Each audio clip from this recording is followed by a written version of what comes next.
Hey, what's up guys? Antoine here. I'm back again for another video, and this time I wanted to talk about a issue that I'm trying to solve when it comes to my photography. If you're like me, I like to shoot photos every day. I like to be able to take photos whenever I'm in the moment. That's the type of stuff I like to shoot, is just kind of still life photography. And so for that, I'm trying to solve the problem of a good everyday carry camera, something that I can shove in my pocket and be able to take photos whenever the situation arises. I always got to keep it on me, so to speak. So I looked at, there's a couple of cameras I was looking at the time, like maybe the Fuji X100V and cameras like that people say are really good for everyday carry. I was looking at the Sony ZV-E1, things like that, high-end point and shoots. And so I settled that I might need a point and shoot, but the other dilemma that I'm looking at is I'm getting more into the film photography space now. I really like the look and aesthetic of film cameras, and though I have point and shoot film cameras like this Olympus LT Zoom here, the problem with that is with just my biggest issue with film. I want to be able to take the photo and then kind of get a same day turnaround or close to it. And so while I was researching that, I stumbled on these CCD Digicams from the 2000s. There was a huge craze about them a couple of years ago, and you know, everybody trying to get the film look on digital, and these lo-fi cameras with their low megapixels and again the CCD sensor that produced the closest thing to a film look on digital cameras. And so you saw a lot of YouTube videos about it. Well, I happen to get my hands on one, so here is Digicams after the craze. Is it any good? Let's talk about it. So after doing some research, I settled on the Canon elph 180, and there's a couple of reasons for that. The main reason why I got it is because it was relatively new.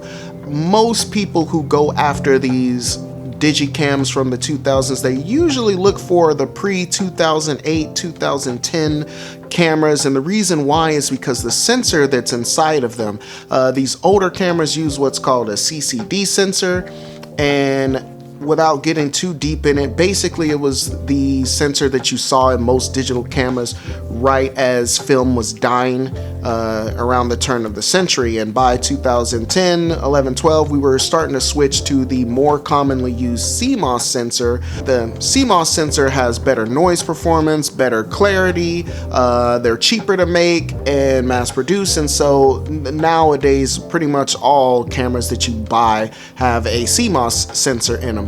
A lot of shooters now though are starting to turn back to the CCD sensor because you got what they believe to be better color rendition, which we'll take a look at.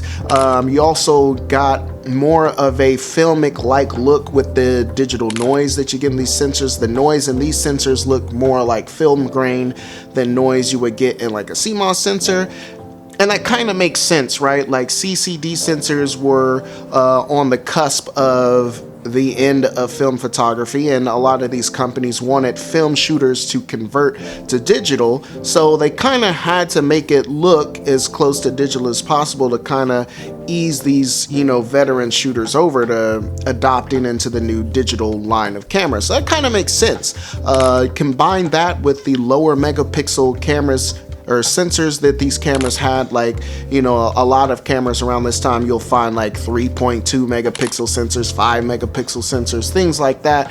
All of that combined, according to YouTube land out there, suggests that these cameras have a more filmic look than their later brethren. But anyway, back to me and this camera.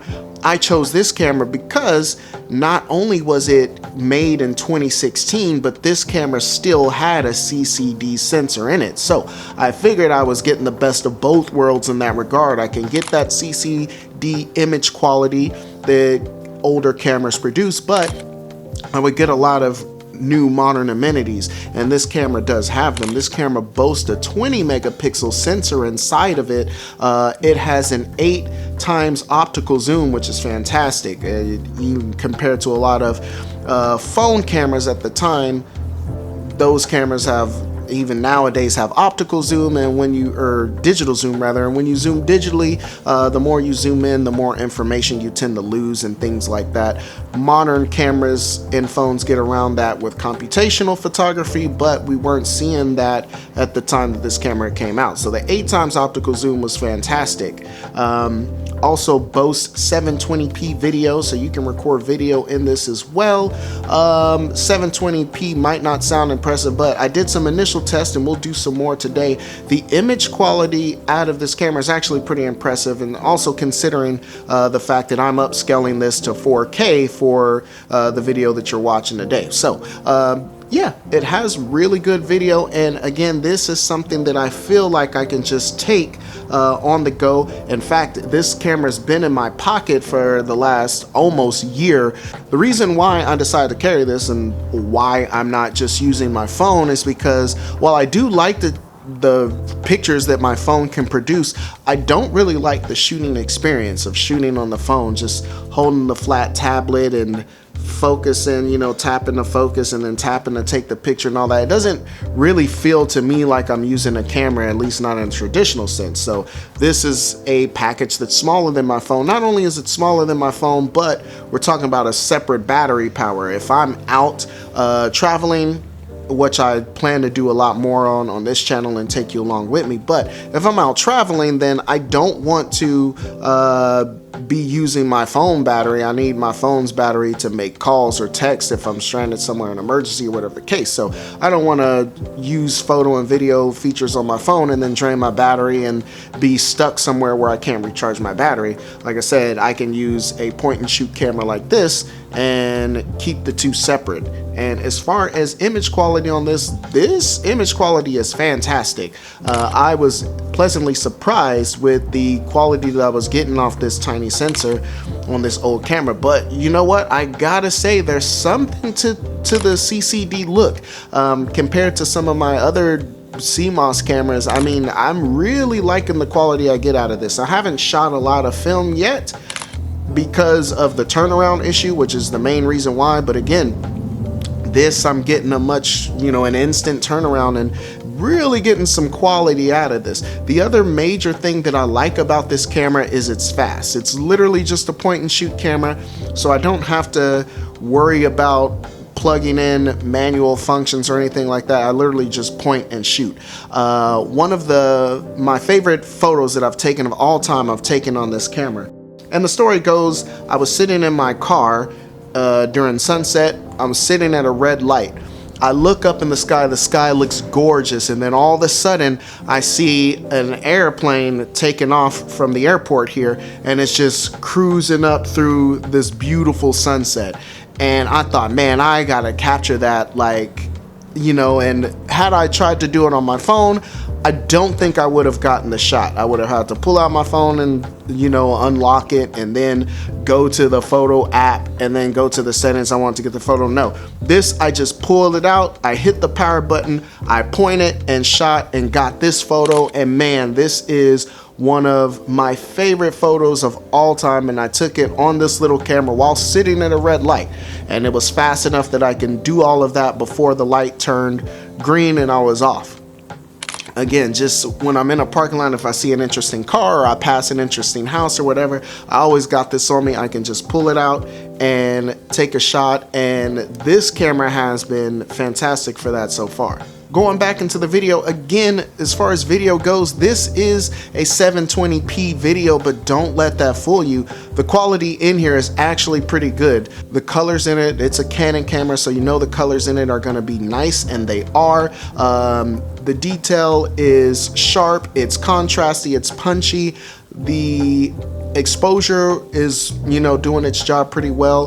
Depending on where you shoot, you got to be careful because you will get some shifts with the exposure. It's automatic, so it will change on you, so it may be hard to get kind of a consistent look with it sometimes. But if you're just outside, I'll show you a little vlogging test right here of how it looks. Okay, and we are officially recording here in the studio. So a couple of things, it doesn't have a mic jack in it, so you're gonna get the audio that's straight out of the microphone on the top of the camera. Also, I'm hand holding this, so I'm seeing some micro jitters. It does have a tripod socket on the bottom, so you can get steady footage if you just lock this off on a tripod, and so that would probably be a better representation than what you're seeing now. But this camera, it's a small sensor. It doesn't do great in low light, so as long as you got some lights or if you're out in the sunlight, you're gonna get a great image. But this is basically what you're getting with the 720p video shot on the elph. So lastly, let's talk about price on this guy. When the videos came out 2 years ago, the hype for these cameras was through the roof. This camera shot up to like $250, $300, and in some cases they're still trying to sell it for that on eBay. Best case scenario, I would say the best place to look for this is Facebook Marketplace. During the hype of the Digicam craze, I was looking on Facebook Marketplace and I saw somebody in northern Oklahoma selling this camera for 20 bucks. It was complete in box with the charger and all of that. So yeah, I went ahead and took an hour drive south to get it, but he said it was working, and in fact it was. This camera works perfectly. It was in pristine shape when I got it. The only downside to it now is I've since dropped it, and when you open it, then you'll see the hood doesn't open all the way, but you just pop that out of the way with your finger and then you're good to go. No big deal.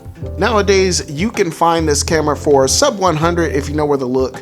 Again, my biggest, stay away from eBay in this case, unless of course you're going to buy in bulk. A lot of times you can get sellers who sell a bunch of these cameras in bulk, and you can get a good deal like that. Again, 20 bucks is what I paid on Facebook Marketplace, and I really think that that's the best place to go in this case. Also, if you got friends and family, again, they sold tens of millions of these Digicams in the 2000s. We all had one. So if you got mom, dad, grandparents, just ask them. They probably got one of these lying around at home, and you can just cop it probably for free or give them a few bucks and good to go. All in all, this has been a perfect companion for me as my daily driver as I'm out there taking photos, shooting some video. The video specs on this leave a little bit to be desired by today's standards, especially with the advent of phones, but honestly, I'm pretty impressed with the power that's packed into this. This was an entry-level Digicam when it came out in 2016, so it wasn't really up to scratch with what we were seeing with some of the premium 1-inch cameras of the time. So this, I mean, all things considered, holds up really well. But that's pretty much it for this video. Let's talk about it in the comment section below. Questions, comments, concerns, threats. Do you guys shoot with these little Digicams? What are your thoughts on it? Is this something you would keep as a daily driver, given a look at the image quality of the photos? If you guys like this content, go ahead, hit the like button, subscribe if you haven't done so already. You'll be glad you did. I do believe that's all I got for you. I'm out. Until next time.